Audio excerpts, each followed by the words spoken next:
Welcome or welcome back to the Butter Bunch. My name is Jacob, and welcome to something that should have happened a long time ago.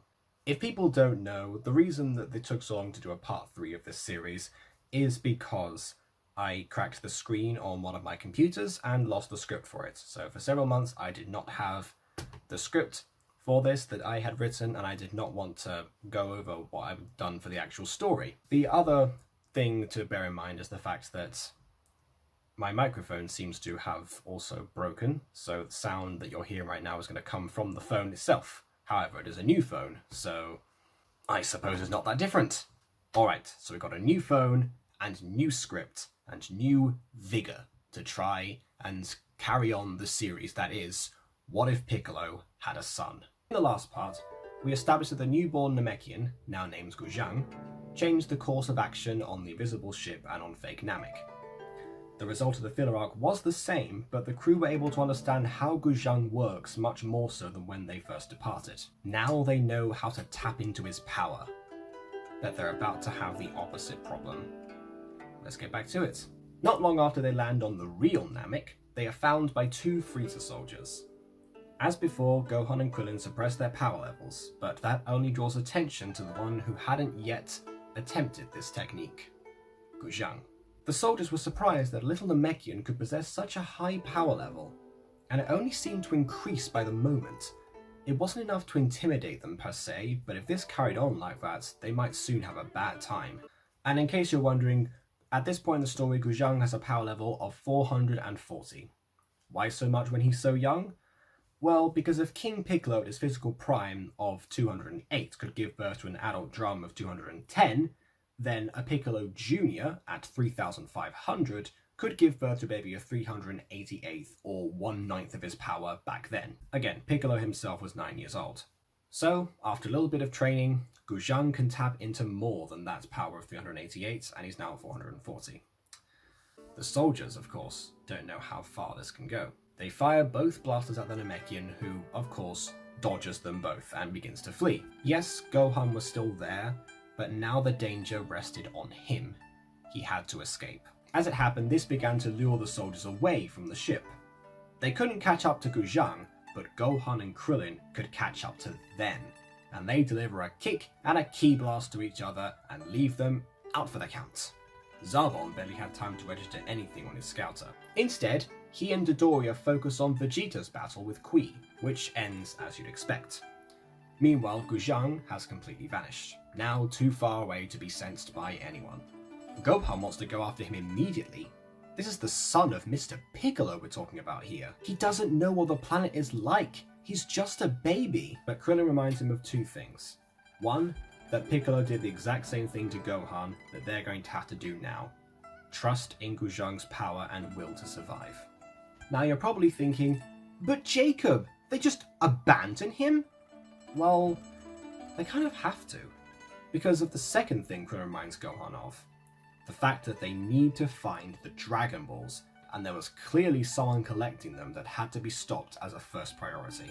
Speaking of whom, the pair don't sense the Frieza Force this time, since they never moved to the cave. The ship is intact, so there was no need to find a hiding spot. They do, however, see them moving on the radar, and they decide to follow. Bulma, meanwhile, takes off in the ship back into space. She does this because, in the original, or at least the version that I've seen, the group were discussing a retreat back to Earth before the ship got destroyed. As I said before, thanks to Guzhang, the ship is now intact. So Bulma starts to head back while giving Master Roshi a call. Roshi then relays what happened to Goku, and his plan to head to Namek is put forward by a well-timed sensu bean and Dr. Brief's work on the next spaceship. Goku is on his way. While all that's going on, Gohan and Krillin are off witnessing the fight at Mori's village, saving Dende and escaping Dodoria. Once they lose him by means of Krillin's solar flare, they begin to wonder what happened to Guzhang. It wasn't like him not to show up to a fight, kind of like Goku in a way. And even weirder that they had an entirely new Namekian with them. They should probably tend to him first. And so, Dende tells them all about the Elder Namekian Guru and suggests seeking counsel from him. Also, he has a Dragon Ball, so it's a win-win. Do they go back to check on Bulma first? Well, no, because she's in space. In fact, they don't even consult the radar for the nearby Dragon Balls. And so all three of them head off to see Guru, instead of just being Krillin and Dende like in the original. As for Guzhang, well, he'd flown out so much by this point that, for the first time in his life, he tired himself out. He collapsed in some wasteland rocks to rest his wings. It was finally back to crawling for him. As it turns out, Guzhang's arms and legs were incredibly weak from underexposure, so he only covered a few centimeters before collapsing a second time. Oh, for Kami's sake, get up! You're not quitting now, are you? The voice resonates in the newborn Namekian's mind. Even though he lacked the words to properly express himself, the message was clear.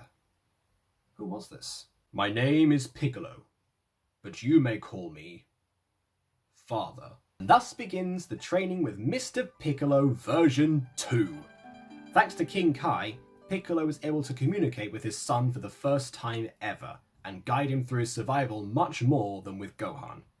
He's learned to be more patient, kind-hearted, and, of course, fatherly, and the influence of his word on Guzhang is as potent as any base instinct. This does somewhat interrupt his training though, but he's progressed far enough to take a few breaks every now and then to check on Guzhang.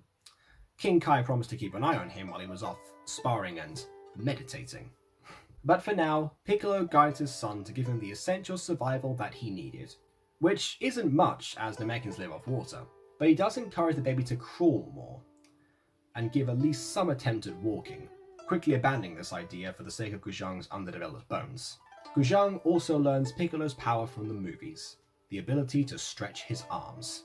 At first he used this simply to drag himself along a bit faster, but before long he was able to pack a punch! To the air, but a punch nonetheless. As for the others, once Guru gives them the Dragon Ball and unlocks both Krillin and Gohan's potentials in one go, they realize they have no clear place to go to. Bulma's still in space, so they just hang around at Guru's trying to figure out the best way forward. That is until Vegeta and Zarbon No, I'm joking. I'm not going to do that. I'm sorry, Master, I'm not going to copy you. But Vegeta and Zarbon do show up like they did in the anime. As in the official release, they both demand the Dragon Ball. Difference is, this time, Nail is there. And it's safe to say that neither Zarbon nor Vegeta can do anything against him. But this is not the end of Vegeta. He lets Nail take care of Beast Mode Zarbon and yoinks the Dragon Ball out of Krillin's hands, flying off before anyone can do anything. The team are stumped. That might have been their only chance. There is another ball on the radar, but Vegeta is going straight for it, meaning he must have hidden it himself. They have no choice but to wait and do what the prince had done himself, bide his time for the rival enemies to fight each other. But it was, of course, Frieza who made the next move by calling the Ginyu Force. And that's where we're going to leave things for right now. I'm sorry, Master, I'm not going to copy you. So yes, safe to say we're getting more or less the same Namek saga as before with a few minor differences. For now. Guzhang is off doing his own thing as well, so will many things change? We'll have to wait and see. But before any of that, let me know your thoughts by means of liking or disliking and leaving your comments of where you think the discussion could go. I'll see you all soon enough for another Butter Bunch video. Toodle bit.